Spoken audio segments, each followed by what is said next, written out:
আসসালামু আলাইকুম। Hello everyone. আশা করছি আপনারা সকলে ভালো আছেন। আপনাদের জন্য আজকে দুর্দান্ত একটা রেসিপি নিয়ে এসেছি। আজকে আপনাদেরকে তৈরি করে দেখাবো বিয়েবাড়ির শাহী ফিরনি অথবা এটিকে আপনারা পায়েসও বলতে পারেন। আমরা কমবেশি সবাই বাসায় এটি তৈরি করে থাকি। জন্মদিন, বিয়ে, এছাড়া ঈদ আয়োজন, এছাড়া হিন্দুদের পুজো অথবা বিয়ে যেকোনো অনুষ্ঠানে কিন্তু এই পায়েসটা থাকেই। তো হিন্দু মুসলিম সকলের বাসায় আমাদের পায়েসটা কমবেশি তৈরি করা হয়ে থাকে। পায়েস বানানোর জন্য কিন্তু দুধের ও চালের পরিমাণ জানাটা খুবই দরকার। তাহলে কিন্তু আপনার পায়েসটা খেতেও অনেক বেশি ভালো হবে। সবাই কিন্তু পায়েসটা সুন্দরভাবে তৈরি করতে পারে না। অনেক সময় অনেকের পায়েসটা অনেক বেশি পাতলা হয়ে যায় বা অনেক সময় অনেকের পায়েসে চালের পরিমাণটা বেশি হয়ে যায়। তো চলুন আজকে রেসিপিটা দেখে নেওয়া যাক কিভাবে আমি পায়েসটা তৈরি করছি।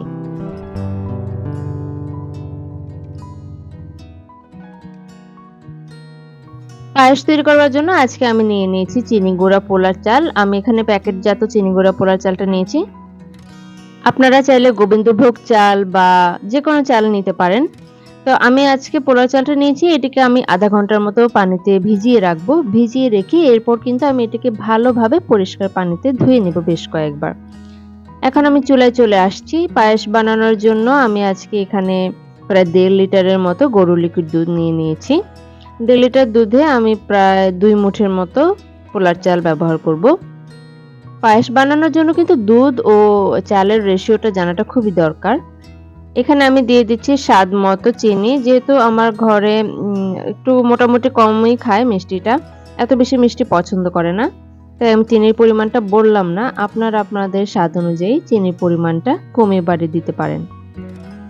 এখন আমি নেড়েচেড়ে দুধটাকে জাল করে নেব মোটামুটি বলক চলে আসা পর্যন্ত। এ পর্যায়ে আমার চুলার জালটা কিন্তু হাইতে ছিল। যখন বলক চলে আসবে তখন কিন্তু আমি আ এটা লো টু মিডিয়াম করে দিব। এখন আমি এখানে কিছু শুকনো মসলা এড করছি। আমি দিয়ে দিচ্ছি এলাচি ও দারচিনি।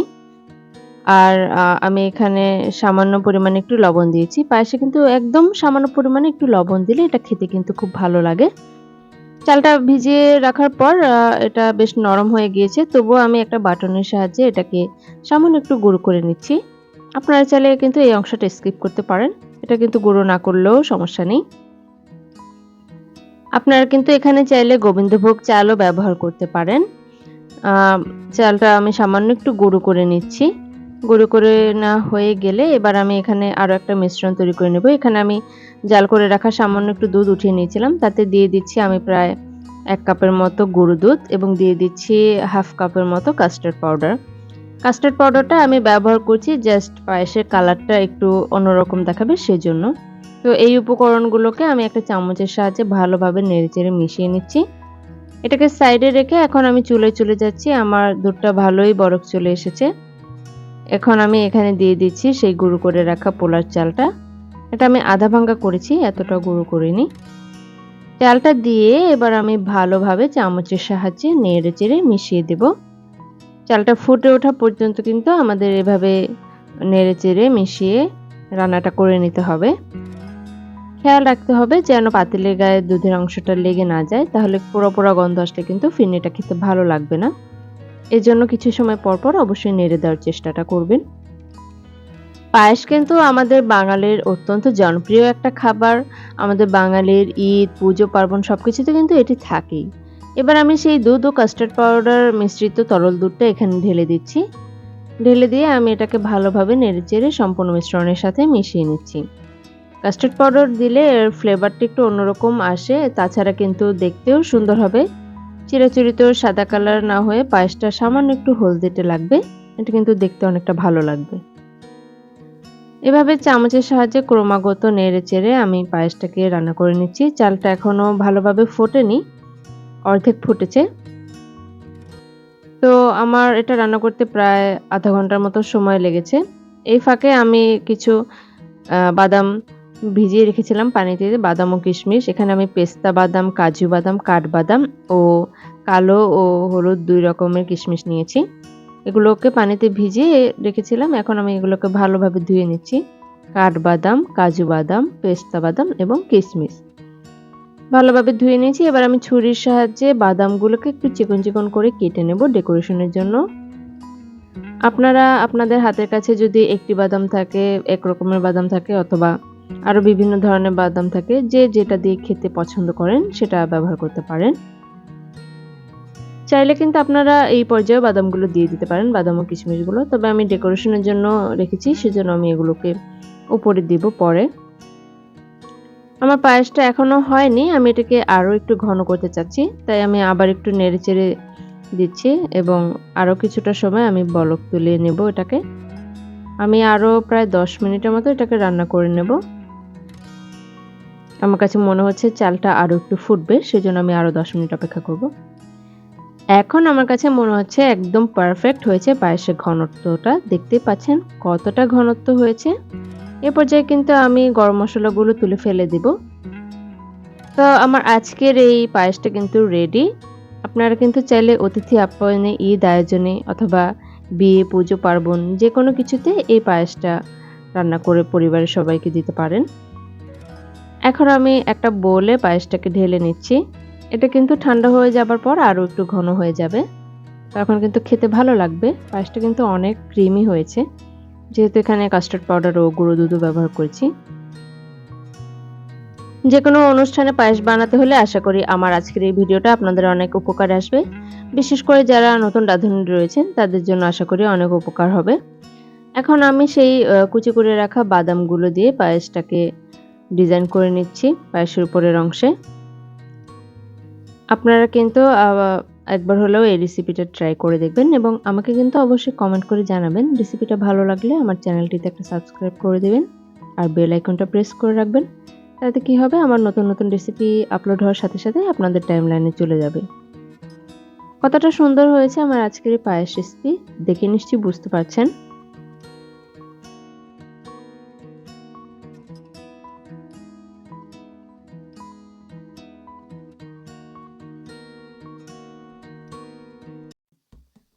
আসসালামু আলাইকুম। Hello everyone. আশা করছি আপনারা সকলে ভালো আছেন। এই গরমের সিজনে আপনারা নিশ্চয়ই প্রচুর পরিমাণে আইসক্রিম খাচ্ছেন। তবে এইভাবে একবার হলেও ম্যাঙ্গো ফিরনি বানিয়ে খেয়ে দেখুন। এটি কিন্তু খুব মজাদার একটা ডেজার্ট। চাইলে কিন্তু অতিথি আপ্যায়নেও খাবারের পরে এই ডেজার্টটি রাখতে পারেন। আর বাড়িতে থাকা অল্প কিছু উপকরণে খুব সহজেই এটি বানিয়ে নিতে পারেন। হ্যাঁ বন্ধুরা, আজকে আপনাদেরকে তৈরি করে দেখাবো পাকা আমের ফিরনি। অনেকের কাছে এটি প্রথম শুনছেন হয়তো। তবে এটি কিন্তু খেতে অনেক বেশি মজার হয়। আর বাসার শিশু থেকে বয়স্ক সকলেই এটি খেতে পারে। তাই এই ডেজার্টটি একবার হলেও বাসায় তৈরি করে দেখবেন। চলছে পাকা আমের মৌসুম, আর এখন কিন্তু এই ডেজার্টটি তৈরি করার একদম উপযুক্ত সময়। আর ঘরে কিন্তু আমাদের কম বেশি সবারই এখন পাকা আম থাকে। তো অল্প কিছু উপকরণ দিয়ে অল্প সময়ে এই ডেজার্টটা তৈরি করে নিতে পারেন। তো চলুন রেসিপিটি দেখে নেওয়া যাক।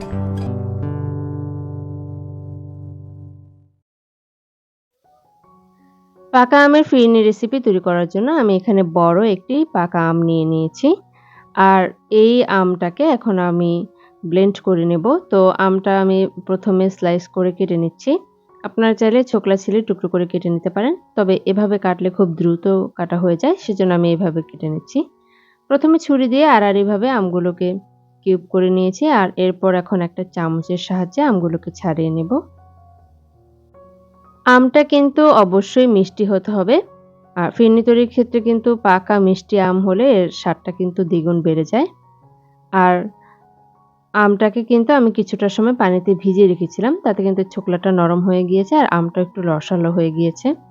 এছাড়া আমি যদি কোনো ওষুধ দেওয়া থাকে বা কোনো মেডিসিন দেওয়া থাকে সেটাও কিন্তু পানিতে ভিজিয়ে রাখলে অনেকটাই চলে যায়। তাই চেষ্টা করবেন যেকোনো ফল অন্তত 30 মিনিটের মতো লবণ পানিতে ভিজিয়ে রাখার জন্য। তো আমি এইভাবে চামচের সাহায্যে সবগুলো আম ছড়িয়ে নিচ্ছি।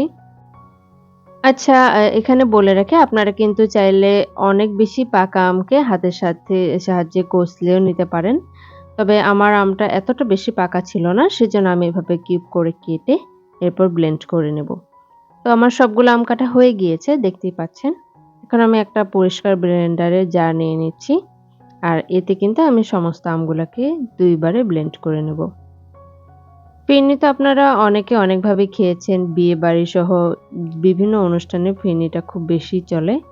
তো ম্যাঙ্গো ফিরনি একবার হলেও বানিয়ে দেখবেন। এই ফিরনিটা কিন্তু অসাধারণ হয়। আমার সবগুলো আম ব্লেন্ড করে এই পরিমাণে হয়েছে। দেখতেই পাচ্ছেন। এখন আমি একটা পরিষ্কার ছাঁকনির সাহায্যে আমগুলোকে ছেঁকে নিচ্ছি। এই আমের পাল্পটাকে অতি অবশ্যই ছেঁকে নিতে হবে। কারণ ব্লেন্ড করার পরেও এর ভিতর যদি কোনো দানা অংশ থেকে থাকে তাহলে এটা কিন্তু ছাঁকনিতে জমা পড়বে। আর সেই অংশটা আমরা বাদ দিয়ে শুধু স্মুথ পাল্পটাকে নেব। ফিরনি কিন্তু আমাদের অনেক বেশি প্রিয়। আর এই ফিরনিটা কিন্তু খুব নিখুঁতভাবে তৈরি করতে হয়। তাহলে কিন্তু খেতে অনেক ভালো লাগে। তো আমার সমস্ত আমের পাল্পটা ছেঁকে নেওয়া হয়ে গিয়েছে। এ পর্যায়ে আমি এর যে অবশিষ্ট অংশটা রয়েছে আঁশ অংশ এটাকে ফেলে দেব। এখন আমি চুলায় একটা হাঁড়ি বসিয়ে তাতে ১ কাপের মতো পোলার চাল ফুটিয়ে নিচ্ছি একটু পানি দিয়ে। পোলার চালটা সেদ্ধ হতে অনেক বেশি সময় লাগে। সেজন্য আমি এখানে একটু চাল পানি দিয়ে ফুটিয়ে নিচ্ছি। প্রায় 80% or 70% এর মতো ফুটিয়ে নিতে হবে। এবার অপর একটি চুলায় আমি এখানে বসিয়ে দিয়েছি ১ লিটার পরিমাণে গরুর লিকুইড দুধ। এটাকে আমি ১০ মিনিটের মতো প্রায় জাল তুলে বলক এনে নেব। অনবরত নেড়েচেড়ে আমি দুধটাকে জাল করে নিচ্ছি বলক আসা পর্যন্ত। আর বলক চলে আসলে আমি সেখানে সেই সেদ্ধ করে রাখা ৭০% সেদ্ধ করে রাখা পোলার চালটাকে দিয়ে দিচ্ছি। এখানে কিন্তু অবশ্যই ১ চিমটি পরিমাণের লবণ ব্যবহার করেছি। যেকোনো পায়েসের ক্ষেত্রে কিন্তু একটু লবণ ব্যবহার করলে এর স্বাদটা কিন্তু খেতে ভালো লাগে। তো এখন আমি এই দুধের মিশ্রণে পোড়া চালটাকে আরো 30% এর মতো কুক করে নেব। চুলার আঁচটা মিডিয়াম লোতে রেখে আমি প্রায় ১৫ মিনিটের মতো এই রান্নাটা করে নেব। এখানে আমি দিয়ে দিচ্ছি স্বাদমতো চিনি। চিনির পরিমাণটা আমি একটু কমই দিয়েছি যেহেতু আমি এখানে পাকা মিষ্টি আম ব্যবহার করছি। তো এরপর আমি সেই ছেঁকে রাখা আমের পাল্পটাকে সম্পূর্ণ এখানে ঢেলে দিচ্ছি। ঢেলে দিয়ে একটা চামচের সাহায্যে ভালোভাবে নেড়েচেড়ে মিশিয়ে নিতে হবে। অতি অবশ্যই চামচের সাহায্যে মিশিয়ে নিতে হবে যেন কোনো দলা পেকে না থাকে। দেখতেই পাচ্ছেন কত সুন্দর একটা কালার চলে এসেছে। আমের জন্য কিন্তু এত সুন্দর একটা কালার এসেছে। তো নেড়েচেড়ে এরপর আমি এটাকে রান্না করে নেব প্রায় ১৫ থেকে ২০ মিনিটের মতো। ১৫-২০ মিনিট পর যখন দুধটা একটু ঘন হয়ে চালটা সম্পূর্ণ সেদ্ধ হয়ে আসবে তখন বুঝতে হবে ফিরনিটা রেডি। এখন সার্ভ করার পালা। আমি এখানে একটা পরিষ্কার পাত্রে ফিরনিটাকে সার্ভ করে নিচ্ছি। দেখতেই পাচ্ছেন কিরকম ঘনত্বে রেখেছি আমি দুধের ঘনত্বটা ঠিক কিরকম রেখেছি। এখানে আমি ডেকোরেশনের জন্য কিছু বাদাম নিয়েছি। দিয়ে দিচ্ছি কাঠবাদাম কুচি। এছাড়া আমি আরো নিয়েছি পেস্তা বাদামের কুচি। আপনারা কিন্তু চাইলে রান্না করার সময় বাদাম ও কিশমিশ দিতে পারেন। সেটাও কিন্তু খেতে ভালো লাগে। আমি যেহেতু ডেকোরেশনের সময় দিব তাই আর রান্নার সময় দেইনি। আর এখানে যেকোনো একটি বাদাম হলেও হবে। আপনাদের হাতের কাছে যেটি রয়েছে সেটি দিলে হবে। চাইলে যেকোনো সাইজের পাত্রে আপনারা ফিরনিটাকে সার্ভ করতে পারেন। তিথি আপ্যায়নে কিন্তু এই ফিরনিটা টেবিলের সৌন্দর্য বর্ধনেও বেশ কার্যকর হবে। তাই চেষ্টা করবেন একবার হলেও এই ফিরনিটা তৈরি করে খাবার জন্য। এখন আমি ডেকোরেশনের জন্য এখানে কিছু আম কিউব করে কেটে নিয়েছি। আর ৪ সাইড দিয়ে আমি সেই আমগুলোকে দিয়ে দিচ্ছি। আপনারা কিন্তু চাইলে মাটির পাত্রেও ফিরনিটাকে সাজিয়ে নিতে পারেন। সেটাও কিন্তু দেখতে অনেক সুন্দর লাগে। আর মাটির পাত্র হাতের কাছে না থাকলে যেকোনো ছোট বাটিতে এটি সাজিয়ে পরিবেশন করতে পারেন। আপনারা কিন্তু রেসিপিতে দেখতেই পেলেন এটি খুব সহজ এবং সিম্পল একটা রেসিপি। আর কত অল্প সময়ে তৈরি করা যায়। তাই অতি অবশ্যই একবার হলেও এটি তৈরি করে দেখবেন। এখন আমি উপর দিয়ে একটু পেস্তা বাদাম কুচি দিয়ে দিচ্ছি ডেকোরেশনের জন্য। আপনারা আপনাদের পছন্দ অনুযায়ী ও ঘরে থাকা উপকরণ দিয়ে ডেকোরেশন করে নিতে পারেন। দেখুন দেখতে কতটা লোভনীয় লাগছে আজকের এই ফিরনি রেসিপি। আশা করি আজকের রেসিপি আপনাদের সবার কাছে ভালো লেগেছে। রেসিপিটি ভালো লাগলে আমার চ্যানেলটিতে একটা সাবস্ক্রাইব করে দিবেন। আপনারা কিন্তু চাইলে এখন এটিকে ফ্রিজে ২ ঘন্টার জন্য রেখে দিতে পারেন। ফিরনি কিন্তু সাধারণত ফ্রিজ থেকে বের করে খেলেই ভালো লাগে। দেখতেই পাচ্ছেন মাশাআল্লাহ এর কালারটা কতটা সুন্দর এসেছে। পাকা আম দেওয়ার জন্য কিন্তু এই কালারটা এতটা সুন্দর এসেছে। আর ফ্রিজে রেখে ঠান্ডা করে খেলে কিন্তু ফিরনিটা অনেক বেশি মজার হয়। তাই যদি আপনাদের ঠান্ডার কোনো সমস্যা না থাকে চেষ্টা করবেন ফ্রিজে রেখে খাওয়ার জন্য। আজকের রেসিপি তাহলে এখানেই শেষ করছি। রেসিপিটি কেমন লাগলো অবশ্যই আমাকে কমেন্ট করে জানাতে ভুলবেন না যেন। আর আমার নিত্য নতুন রেসিপি পাওয়ার জন্য আমার চ্যানেলটি সাবস্ক্রাইব করে রাখুন। সবাই ভালো থাকবেন, সুস্থ থাকবেন। আল্লাহ হাফেজ।